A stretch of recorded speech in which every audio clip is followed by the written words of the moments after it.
নিষিদ্ধ জঙ্গি সংগঠন হরকাতুল জিহাদ বা হুজি, আনসার আল ইসলাম এবং জামায়াতুল মুজাহিদিনের জেএমবি মুক্তিপ্রাপ্ত পলাতক বেশ কিছু সদস্য মিলেমিশে একটি সশস্ত্র গঠিত ঐক্যবদ্ধ হয়ে জামাতুল আনসার ফিল হিন্দাল শারকিয়া গঠন করে এবং আমাদের কাছে স্পেশাল ব্রাঞ্চ এবং তত্ত্ব ছিল এবং আমরা এই তত্ত্ব নিয়ে ডিবির সহযোগিতায় আমরা কল্যাণপুর এবং গাবতলীর ধারাবাহিক অভিযান চালিয়ে নিষিদ্ধ জঙ্গি সংগঠন হিন্দাল শারকিয়া দলের বৃহত্তর ফরিদপুর অঞ্চলের সমন্বয়ক সহ বান্দরবনের কুকিচিনের সন্ত্রাসীদের কাছে প্রশিক্ষণপ্রাপ্ত 3 সদস্যকে আমরা গ্রেপ্তার করি।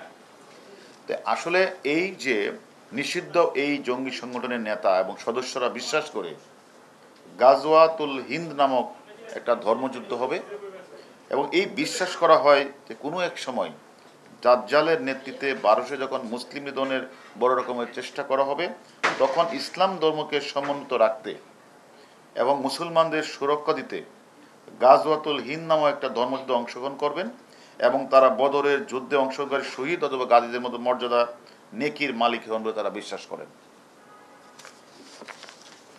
এমন বিশ্বাস এবং প্রচারণা উদ্বুদ্ধ হয়ে এক সময়ের হুজি ও জেএমবি সদস্য হিসাবে সামরিক প্রশিক্ষণপ্রাপ্ত জেল ও হাজতে বাস শেষে মুক্তিপ্রাপ্ত নিষিদ্ধ সংগঠনের বেশ কিছু নেতাকর্মী ময়মনসিংহ, ঝালকাঠি, ফরিদপুরের মাগুরা বিভিন্ন জেলায় যুবকরা গাজওয়াতুল হিন্দ এই অংশগ্রহণের প্রস্তুতি নিতে গঠন করে জামাতুল আনসার ফিল হিন্দাল শারকিয়া এবং বাংলাদেশের পুলিশ সফলভাবে জঙ্গি রাজধানা ধ্বংস জঙ্গি তৎপরতা নিজেদের সফলভাবে দমন করতে পারায় এই জঙ্গি সংগঠন সমতল এড়িয়ে তারা এখন পার্বত্য জেলাগুলোতে প্রশিক্ষণের সুযোগ খুঁজছিল এবং খুঁজতেছিল।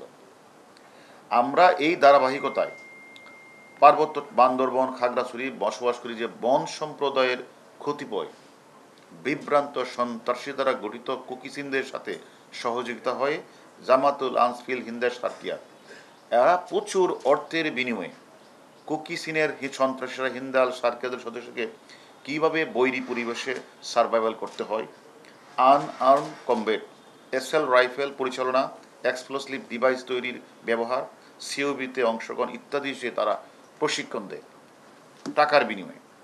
বাংলাদেশের পার্বত্য জেলাগুলোতে কিছু বিচ্ছিন্নতাবাদী ও সন্ত্রাসী গোষ্ঠীর সাথে মিলে অপরাধমূলক কাজে জড়িয়ে পড়া দেশকে অস্থিতিশীল করে জঙ্গির হেলাফত স্টেট প্রতিষ্ঠা, পার্শ্ববর্তী দেশগুলোকে নিষিদ্ধ সংগঠনের সাথে যোগাযোগ বজায় রাখা এবং নিজ দেশ এবং পার্শ্ববর্তী দেশের বিরুদ্ধে ধর্মযুদ্ধে জড়িয়ে শহীদ বা গাজী হওয়ার নেকি অর্জন করে রসদ সামগ্রী কর্মী সংগ্রহ তৎপর ছিল গ্রেপ্তারকৃতরা এবং তাদেরকে আমরা 4 দিনের পুলিশ রিমান্ডে এনে আরও জিজ্ঞাসাবাদ আমরা করব।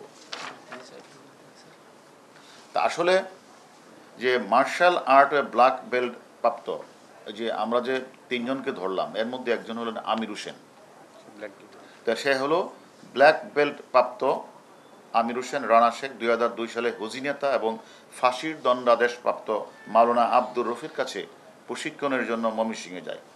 ময়মনসিংহের ভালুকায় অবস্থিত মাদ্রাসা পড়াশোনার পাশাপাশি হুজি সদস্য সামরিক এবং আনআর্ম কমব্যাটে প্রশিক্ষণ দেয়। 2003 সালের বাবা মামা ভগ্নিপতি মোট 8 জন হুজি সদস্য নেতা আব্দুর রবির সাথে বৈঠকের সময় ফরিদপুরের বোয়ালমালিতে পুলিশের কাছে ধরা পড়ে। বর্তমানে আলফা ইসলামিক লাইফ ইন্স্যুরেন্স কোম্পানির ইউনিট ম্যানেজার হিসেবে কর্মরত এই ধর্মান্ধ আমির সশস্ত্র প্রশিক্ষণের জন্য 3 সদস্যকে ইতিমধ্যেই বান্দরবনের কুকিচিনের সন্ত্রাসীর কাছে পাঠিয়েছেন এবং একই সাথে তিনি 3 কিস্তিতে লক্ষাধিক টাকাও সে প্রেরণ করেছেন। আসলে গ্রেপ্তারকৃত আরেকজন জঙ্গি আছে মশিউর রহমান, তিনি একসময় ইসলামী শাসন আন্দোলনের সদস্য ছিলেন। 2002-2003 সালে হুজির সদস্য হিসাবে ময়মনসিংহের মৃত্যুদণ্ড জঙ্গি হুজি নেতা আব্দুর রফির মাদ্রাসায় সামরিক এবং আনআর্ম কমব্যাটে প্রশিক্ষণ দেয়। 2013 সালে অপর জঙ্গি নেতাদের সাথে গ্রেনেড সহ জালকাঠিতে গ্রেপ্তার হয়ে 4 বছর জেলও কাটেন।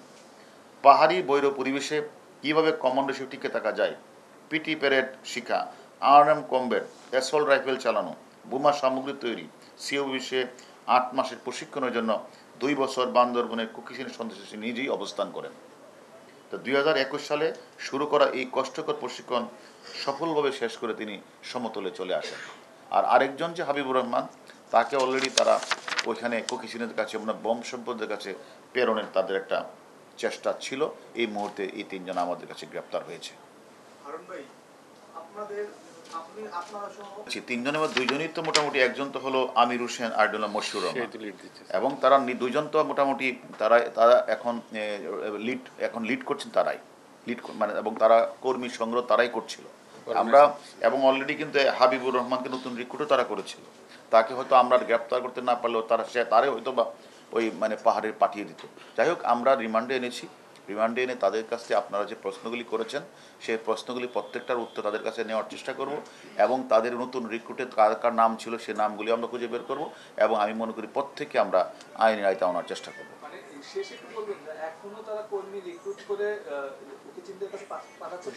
হ্যাঁ, আমরা যাদেরকে গ্রেপ্তার করেছি তারা তো আমাদের কাছে তাদের প্রথম যখন আমরা দুজনকে ধরলাম, আমির হোসেন তারপরে তারা মানে মশিউর, তারা তাদের কথা মতো তারা হাবিবকে রিক্রুট করেছিল, তাকেও আমরা গ্রেপ্তার করেছি। তাদের রিমান্ডে আনার পরে আমরা আরও তথ্য নিব যে তারা নতুন রিক্রুটে কাদের কাদের নাম আছে এবং তারা এখানে তাদের কে লিড করছে সেটাও আমরা খুঁজে পেব। Thank you.